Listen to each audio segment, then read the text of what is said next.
गया, कसम खुदा की ऐसा लगता है जैसे सर से आसमान हट गया है। शोहर चला जाए तो ऐसा लगता है जैसे औरत की हिफाजत की दीवारें गिर चुकी हैं। शोहर इंतकाल कर जाए तो ऐसा लगता है कोई अमन का चाहने वाला चला गया। शोहर चला जाए तो ऐसा लगता है कोई मोहब्बतों का रखवाला चला गया। तुझे क्या पता शोहर क्या होता है। वो खुदा की कसम, इसके 300 रुपए के कपड़ों पर एतराज करती है। वो कभी सोच भी लिया कर, ये जो 300 रुपए के कपड़े लाया है तूने सोचा नहीं होगा इसने सुबह से शाम तक मजदूरी की है, कितने लोगों की गालियां सुनी है, उसके बाद बच्चों के खर्चे के लिए पैसे निकाले, फिर तेरे लिए 300 का जोड़ा खरीदा। कौन सा जिगर था इसके पास जो सारे दुख तेरे लिए उठाए हैं, उसके बाद तू गाली देती है। पता इसके दिल पे क्या गुजरती होगी। तेरे लिए इतना जरूरी है, अगर तेरा शोहर तुझसे नाराज है, जा किसी भी मजार पे चली जा, मजार छोड़ दे, शहर मदीना चली जा, जन्नतुल बकी में जाके मर जा। अगर शोहर नाराज है, खुदा उस वक्त तक जन्नत नहीं देगा जब से तेरा शोहर तुझसे राजी नहीं हो जाए। मरने के बाद कह रही है माफ कर दे, पूरी जिंदगी दिल दुखाए हैं, अब वो क्या बोलेगा। आज उसका रब ने मुंह बंद कर डाला है। जीते जी मांगी होती माफी। रिश्ते बेहतर करो यार, हाँ रिश्ते बेहतर करो। पहली उम्मतें जो तबाह हुई है ना, किसी उम्मत की तबाही की वजह यह नहीं थी कि वो नमाज नहीं पढ़ते थे, वो रोजे नहीं रखते थे, बल्कि उनके बुरे अखलाक ही उनकी तबाही का सबब बने। अपने अखलाक बेहतर करो, रिश्तों में मोहब्बतें बांटो, प्यार बांटो। ऐसा नहीं लगना चाहिए 4 भाई हैं तो 4 भाइयों की अलग पहचान हो। लोग कहते जी अपनी पहचान बनानी है मुझे। अपनी पहचान के चक्कर में कहीं परिवार की पहचान मत भुला देना। अपनी पहचान बना, मगर ऐसी पहचान बना अगर तुझे देखे ना तो तेरा भाई समझा जाए, 4 भाइयों को देखें तो ये लगे कि एक ही बाप की औलाद है। आज पूछना पड़ता जी ये दरवाजा किसका है, ये भी सगा भाई है। ये दरवाजा किसका है, ये भी अपनी सगा भाई है। ये कच्ची छत किसकी है, ये भी अपनी सगा भाई है। यार ये हो गए हम। कसम खुदा की अगर सगे थे ना तो फिर ऐसे होते। एक नजर डाल के बंदा कह देता ये जितने बैठे हैं एक ही बाप की औलाद नजर आ रहा है। नहीं है ना, नफरतें हो गई, नफरतें हो गई। आज तो कंधा लगाते वक्त भी बंदा सोचता है किसके जनाजे में कंधा लगाना है और किसके नहीं लगाना है। इतने फासले कर दिए हमने। ये नहीं है अमीर के जनाजे में कंधा दोगे तो सवाब मिलेगा, गरीब के जनाजे में कंधा दोगे तो सवाब नहीं मिलेगा। सवाब बराबर है। कभी ऐसा भी हो सकता है यार मरने वाला गरीब था लेकिन नेक था, कसम खुदा की उसके जनाजे को कंधा दे दिया, अल्लाह उसके सदक़े में तुम्हारे गुनाह भी माफ फरमा देगा। समझ रहे ना मेरी बात। आप नहीं बोलेंगे, मुझे पता है मैं रामपुर की जमीन पे बोल रहा हूं, ये नवाबों की जमीन है, यहां बोले तो नवाबी चली जाएगी, कोई फर्क नहीं पड़ेगा शान पे अगर आप बोल भी देंगे तो। समझ रहे ना मेरी बात, मैंने क्या कह दिया। इसलिए गुजारिश है नफरतें खत्म करो, बहन बेटी से गुजारिश है मोहब्बतें बांटो। आज जो सुकून नहीं है ना, मैं अक्सर एक बात कहता हूं, आप पैसे से ना किसी भी धर्म का बंदा हो, किसी भी मजहब का हो, मैं बात नहीं करता, लेकिन इस्लाम के जितने कानून है ना हर मजहब के इंसान को फायदा देते हैं, हर मजहब के इंसान को फायदा देते हैं। ऑल ओवर वर्ल्ड, पूरी दुनिया को मैं एक पैगाम देना चाहता हूं, सिर्फ इतना कि कभी पैसे से सुकून नहीं मिलता। सुकून तब मिलता है जब घर में सुकून हो, तब जिंदगी सुकून में होती। मैंने बड़े बड़े पैसे वाले देखे, हाँ जो 1.5 करोड़ की गाड़ी में चल रहे हैं ना, मैंने उन्हें भी देखा है, और मैंने उन्हें भी देखा है जो आज भी साइकिल पे चल रहे हैं। वो चटनी से खा के मुस्कुरा देता है, वो 11,000 का बिल बैठा के भी रोता है, 11,000 का खाना खा के भी सुकून नहीं। कहता मौलाना पैसे जितने चाहो उतने ले लो, कोई तावीज दे दो। ज्यादा पैसे, बोले जितना कहो इतने का चेक दे सकता हूँ, कैश दे सकता हूँ, एक तावीज दे दो क्योंकि नींद नहीं आती। क्या बात, घर में सब ठीक है? कहता हाँ सब ठीक है हज़रत, रिश्ता भी अच्छी जगह से हुआ था, ससुराल वाले भी बढ़ गई हैं, करोड़ों रुपए वाले मालिक ससुराल वाले भी हैं। 20 लाख मिला था, एक 50 लाख की गाड़ी भी मिली है, वो सब कुछ मिला। बता बीवी कैसे मिली? का बस बीवी से ही नहीं बनती। मैंने कहा अब कोई दवा काम नहीं करेगी, अगर हम सफर ठीक ना हो ना तो फिर सफर अच्छे नहीं होते, सफर अच्छे नहीं होते, कभी भी सही नहीं बनती। मैं सिर्फ इतना कहना चाहता हूं, सुकून के लिए दवा मत ढूंढो, सुकून के लिए हुजूर का किरदार तलाश करो। हुजूर के किरदार से ज्यादा सुकून ही नहीं किसी। हाँ, जिन बच्चों की शादियां नहीं हुई है वो सुने मेरी बात। ये मत देखना MBBS बीवी चाहिए, BUMS चाहिए, अल्लामा होनी चाहिए। ये देखना उसका किरदार कैसा है, उसका अपना अखलाक कैसा है। अगर किरदार मुस्तफा वाला है ना तो फिर किसी गरीब की बेटी को भी घर में लाएगा, अल्लाह सुकून की नींद देगा। और किरदार अच्छा नहीं है, करोड़पति की लेके आ जाना तुझे रोडपति बना देगी, रोता फिरेगा। किरदार कैसा, अल्लाह हू अकबर। यही खदीजतुल कुबरा। आज शोहर दरवाजा पीटता रहता है, बीवी सो रही है तो सोई रही है, उसे मतलब ही नहीं खुलता, दरवाजा नहीं खोला, तुम्हारे बाप की नौकरानी हूं क्या, टाइम से आया करो तब दरवाजा खुलेगा। ये बीवियां कह देती हैं, लेकिन मेरे हुजूर फरमाते हैं कि मेरी खदीजा कहते 25 साल मेरे साथ जिंदगी गुजारी, लेकिन कभी मुझे दरवाजा बजाना नहीं पड़ा, कभी नहीं। 25 साल जिंदगी में कभी कुंडी बजानी नहीं पड़ी। अल्लाह अकबर। कहते मैं दरवाजे पे आता था, खदीजा मेरे खटखटाने से पहले दरवाजा खोल देती थी। एक दिन कहते मैं आया, दरवाजे पे पहुंचा, खदीजा ने कुंडी खोली।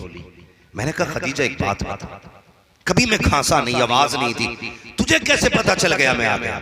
अब सुनो कसम खुदा की। हजरत खदीजतुल कुबरा कहती है या रसूल अल्लाह, जब आप तशरीफ लाते ना तो आप घर से पहले वाले चौक में होते हैं और आपके आने से पहले नबुव्वत की खुशबू मेरी नाक तक आ जाया करती है। तभी आला हज़रत फरमाते हैं उनकी महक ने दिल के गुंचे खिला दिए हैं, जिस राह चल दिए हैं कूचे बसा दिए। क्या आपके आने से पहले मेरे घर में खुशबू आ जाती। तो रिश्ते मजबूत कहां से होंगे? जिस बेटी से रिश्ता होता है ना, अभी प्रधान जी बात में हंसा रहे थे, किसी बच्ची के पास गए, रोने लगी, कहने लगे मैंने उससे ये कहा, मैंने तेरे फोन करके पता कर लिया, सास भी अच्छी है ससुर भी अच्छे है, बात कर रहे थे, लेकिन एक बात मैं कहूँ यही, थोड़ा सा मेरी बात को नसीहत से लीजिए, बहुत गौर से सुनो। हमारे घर की बहुएं हमारी इज्जत क्यों नहीं करती? इसका बड़ा रीजन मैं बताने वाले, शायद ये आपको प्रोफेसर ना बताए, इंजीनियर डॉक्टर ना बताए, लेकिन मैं बता रहा हूं। जब आप किसी भी बेटी के बाप से जहेज की डिमांड करते हैं ना, वो कहते हैं 10 लाख चाहिए, तो बेटी अपने बाप के पास होती है। किसके पास होती है? नहीं बोलोगे? अगर तुम पठान हो मैं भी तुरक, तुम्हारी खसा भी अपनी जगह, मेरी खसा भी अपनी जगह, बोलो नहीं। इन पे मिट्टी का असर है भाई, ये रामपुरी लोग हैं, अल्लाह सलामत रखे, बस मुस्कुराते रहो, बोलो जरा। किसके पास होती है? बाप के पास। इधर बारात में 8 दिन रह गए, इधर ससुराल से फोन आता बच्ची की कि भाई पहले कैश की 5 लाख की बात थी, लेकिन 8 चाहिए, 8 करना पड़ेगा, 8 लाख। बाप का चेहरा उतरता है, बेटी बेटी होती है, वो चेहरा पढ़ लेती है, मेरे बाप को किस दुख ने सताया।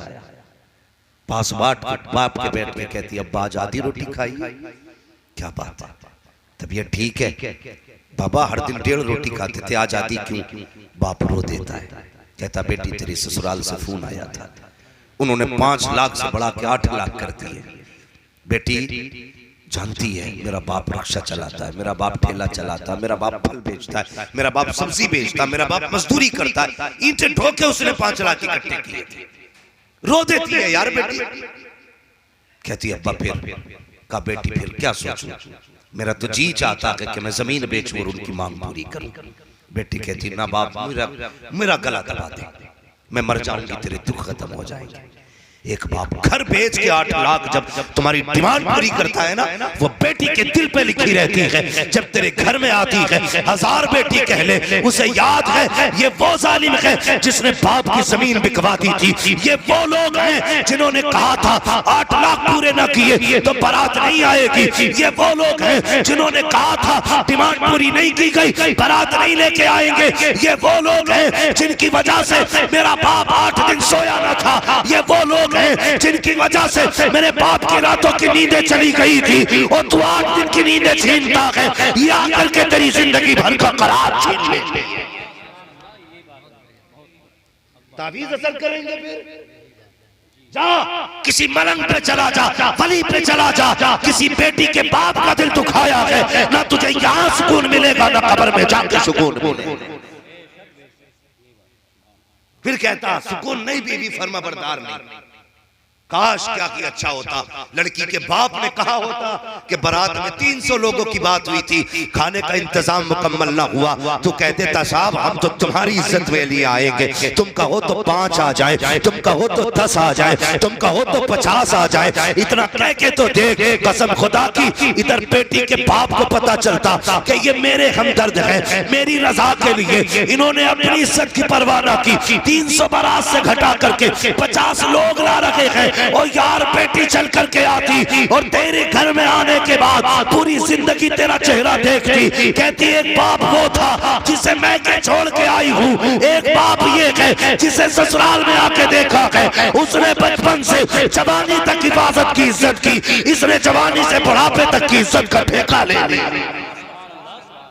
करो ना ऐसे। अगर कोई मौलवी फिर भी तावीज दे तेरे दुख जाने बगैर, तो तावीज गले में लटका या पेड़ में कोई फर्क नहीं पड़ता, नहीं पड़ता कोई फर्क। अखलाक अच्छे कर, जबान मीठी कर। आज ससुराल वाले आते वो कहती मेरा भाई आ रहा, तो कितनी गाली मत करो, आ गया सुअर, आ गया खाने के लिए, हराम की खाने आ रहा, तेरे बाप ने कमा के रख दिया, वो जबान बंद कर, वो तेरा खाने नहीं आया, वो तो बेटी से मिलने आया। कितनी गाली देख के रुकते हैं हम। खैरियत थोड़ी है, औरत रोती रहती है, बीवी कहती है बर्दाश्त कर लो, गाली ना दो, मेरे बाप को पता चला पूरी जिंदगी रोएगा, तुम्हारे मुंह से गाली सुन ली ना वो पूरी जिंदगी चैन से सो नहीं पाएगा। ये बेटियां रो के कहती है, लेकिन हम मानते ही नहीं, हम तो चूंकि शोहर है ना, यही घमंड है, मर बेटे पता चलेगा तेरा कितना रुतबा है, तू भी देख, मर्दानगी पे बड़ा नाज है, हम मर्द हैं। हुजूर की जिंदगी देखो, हजरत आयशा सिद्दीका उम्मुल मोमिनीन, नबी की प्यारी महबूबा ज़ौजा, सच्चे बाप की सच्ची बेटी, अल्लाह अकबर। कहती एक दिन मैं बैठी हुई थी, अचानक दरवाजा बजा, हुजूर अंदर कमरे में लेटे हुए थे, कहती दरवाजा बजाना, मैंने आवाज दी कौन है, अंदर आ जाओ। कहती जैसी कोई अंदर दाखिल हुआ, 12:30 हाँ, अच्छा थोड़ी देर गुफ्तगू कर ली जाए, अभी भूख तो तेज नहीं लगी। हाँ जी, अल्लाह आपको सलामत रखे, है वक्त अभी मेरे पास। जी प्रधान जी चले बड़े थोड़ा सा, अपने मोहल्ले में किस वक्त होती है? 1:30 बजे होती है। सारे पढ़ेंगे नमाज इंशाल्लाह, पढ़ेंगे ना इंशाल्लाह। ना ऐसा भी हो जाता कि जी मैं नापाक हूँ, और बंदा नापाक है तो भाई मिलाद से भी उठ के चला जाए, यहाँ भी फरिश्ते तेरी वजह से नहीं आएंगे, है तो ठीक है। जरा बात सुनो, उम्मुल मोमिनीन हज़रत आयशा सिद्दीक़ा कहती है ना, अंदर एक खातून आई, यूं हाथ रखा ऐसे करके, कहती बाल सफेद थे, कमर झुकी थी, और आके यूं देख के कहती है आयशा आज तेरा घर वाला नजर नहीं आ रहा। कितने नसीब वाली हज़रत आयशा सिद्दीक़ा, जिनके शोहर के लिए खुदा ने मुस्तफ़ा का इंतखाब किया, है ना नसीब की बात यार, कितने नसीबों वाली। कहने लगी तुम्हारा घर वाला नजर नहीं आ रहा। इतना कहा ना, मैंने कहा हुजूर अंदर आराम कर रहे, कभी उन्होंने इतना कहा था, इतने में हुजूर जल्दी बिस्तर से उठे और अपना तैबंद संभाला और हुजूर आ गए निकल गए। कहती इज्जत से बैठाया, बैठाने के बाद हुजूर मुझसे कहते आयशा घर में कुछ है? कहती मेरे घर के अंदर ना खजूर रहती है, मैंने पेश कर दिया। और भी कुछ है? कहा जी जो था वो भी दे दिया। कहा कपड़े हैं? कहा एक जोड़ी कपड़े थे, मैंने वो भी दे दिए। कहा कोई चादर? कहा जी एक चादर थी, वो भी दे दी। उसके बाद कहती हुजूर बैठ गए, वो हुजूर को देख के रोती नहीं, हुजूर उन्हें देख के रोते रहे। और फिर जब वो वापस जाने लगी ना, गौर से सुनना, वापस जाने लगी तो हुजूर दरवाजे तक छोड़ के आए। उम्मुल मोमिनीन हजरत आयशा सिद्दीक़ा कहती है मैं हैरत में थी, ये कौन खातून है जिसकी इज्जत हुजूर इतनी कर रहे हैं, दरवाजे तक छोड़ के आ रहे हैं। मेरे दिल ने कहा खदीजा जब हुजूर बिस्तर पे अकेले होंगे, फुर्सत से होंगे, तब पूछूंगी या रसूल अल्लाह ये कौन औरत है। कहा जब वो औरत गई है, हुजूर अंदर जाके लेट गए और अंदर लेटे हैं, मैंने महसूस किया हुजूर की हिचकियों की आवाज आ रही थी, हुजूर के रोने की आवाज सुनी, मैं बर्दाश्त न कर सकी, सकी, दौड़ करके छलांग लगाई, हुजूर के बिस्तर पे जाके बैठ गई। आका बता हो न सकी, कहती जब मैं पहुंची हूँ सरकार के दोनों हाथ यूं आंखों पे रखे हुए हैं। आका इस दर्द से रो रहे थे कि आका की पूरी दाढ़ी भीग चुकी है आंसुओं से। मैंने कहा ए मदीने वाले महबूब बता तो सकी ये खातून कौन थी जिसकी इतनी इज्जत की है। अल्लाह अकबर। आका फरमाते हैं खदीजा तुम नहीं जानती हो, ए आयशा तुम नहीं जानती हो, ये जो खातून आई थी इससे मेरा अपना कोई रिश्ता नहीं है, मेरी खानदानी भी नहीं है, रिश्तेदार भी नहीं है। का फिर फरमाते हैं ए आयशा ये मेरी खदीजतुल कुबरा की सहेली थी, जब ये आई है मैंने वही किया है जो खदीजा किया करती थी, और इतना करने की वजह ये थी मैंने इसको राजी किया ताकि कब्र में मेरी खदीजा की रूह राजी हो। यूं रिश्ते निभाते हैं ऐसे रिश्ते। हमें तो मौलवी वो चाहिए जो फ्री में जन्नत बांट के जाए। मौलवी के बाप की ये जन्नत, रोटी पकी पकाई मिल जाए मैयत की हो के वलीमे की नहीं।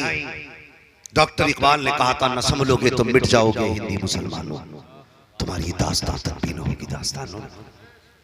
तो भाई गुजारिश है, बहन बेटियों से गुजारिश है, अपने शौहर से अपनी जिंदगी में माफी मांग लेना, वरना ये कोई जिंदगी नहीं है। 60-70 साल की जिंदगी है, मर जाना है, मर जाना है, फिर उसके बाद की जिंदगी बड़ी मुश्किल हो जाएगी। अगर शौहर राजी नहीं है तो कसम खुदा की बहुत मुश्किल जिंदगी हो जाएगी। यहाँ जरा सा तवा लग जाए हाथ पे ना तो पूरा दिन कहती आज रोटी से हाथ जल गया, रोटी से हाथ जल गया। जहन्नम की वो आग है, अगर उससे निकाल के इस आग में लटा दिया जाए तो बंदा चैन की नींद सो जाएगा। इतना फर्क है। बदलो। बेटियों से गुजारिश है जीते जी अपने शोहर को राजी कर लो। मेरे हुजूर ने फरमाया जो औरत इस हाल में इंतकाल करे कि उसका शोहर उससे राजी है, अल्लाह उसके लिए सारी जन्नत के दरवाजे खोल देता है। शोहरों से भी गुजारिश है तुम भी इस हाल में मरना कि बीवी तुमसे राजी है। अगर नाराजी की वजह शरीयत के खिलाफ कोई मसला है ना तो फिर कोई परवाह नहीं, लेकिन अगर शरीयत है तो फिर कोई समझौता नहीं होगा। गुजारिश है इतनी आप बीवियों से राजी होके मरे, और शोहरों से गुजारिश है कि वो बीवियों को राजी करके जाए दुनिया से। हक है एक दूसरे का। और हाँ बात रह गई, आखिरी बात कह दूं, बेटों से गुजारिश है जो बेटे कब्र पे खड़े होकर कहते हैं मेरे अब्बा ने किसी का दिल दुखाया हो तो बताना, मैं माफी मांगता हूं। नहीं, अल्लाह तेरे बाप से पूछेगा आज तेरा बेटा माफी मांग रहा है, तूने उसका गला घोटा था, उसका दिल दुखाया था, वो तेरा बेटा माफी मांगेगा, मैं माफ कर दूंगा। मुझे इंतजार था तेरे इस दिन के आने का, आज तू आ गया ना, आज मैं तुझसे हिसाब लूंगा। कुछ फर्क नहीं पड़ता कोई तेरी कब्र पे खड़े होकर लोगों के पैर पकड़े या घर घर जाके माफी मांगे। माफी तुझे मांगनी थी, दिल तूने तोड़ा था। माफी तुझे मांगनी थी, हक तूने खाया था। माफी तुझे मांगनी थी, दिल तूने दुखाया था। माफी तुझे मांगनी थी, लोगों की जमीनों पे कब्जा तूने किया था। अल्लाह कहता है आज दूसरे की माफी से नहीं बख्शूंगा, अगर माफी मांगनी है तू मांग और वो माफ कर दे जिनका दिल दुखा के आया है, तो जा पैदा करने वाला खुदा भी तुझे माफ कर दे। तो तुमसे भी गुजारिश जीते जी माफी मांग के मरना, किसी का हक लेके न मरना, किसी का हक लेके न मरना। हाँ, हमारी शरीयत ने उसूल बड़े सख्त बनाए, सख्त बनाए मगर अच्छे बनाए। हाँ, इस्लाम किसी के खेत की खड़ी बाल तोड़ने तक की इजाजत नहीं देता जो मुंह में दाने डाल लेते। मारा हाथ ऐसे करके आदत पूरी बाल साफ। कई बार खेत में हम भी जाते हैं, हम भी किसान घराने में जाना होता है ना, तो जो मैंड की करवट करवट का जो होता है ना खेत धान, उन पे बाल ही नजर नहीं आती, यूं चल गया उछाल उछाल के कार्य खा ले। कयामत के दिन एक एक दाने का हिसाब देना पड़ेगा, एक एक दाने का। मुश्किल होगा यार, देखने में कुछ नहीं है लेकिन हिसाब मुश्किल है। अल्लाह सिर्फ इतना पूछ लेगा ना बता फला के खेत की बाल क्यों तोड़ी थी, है कोई जवाब? अल्लाह कहेगा लाज वो चावल ला जो तूने उसकी इजाजत के बगैर खेत से नोच के खा लिया था, दे पाएगा कोई?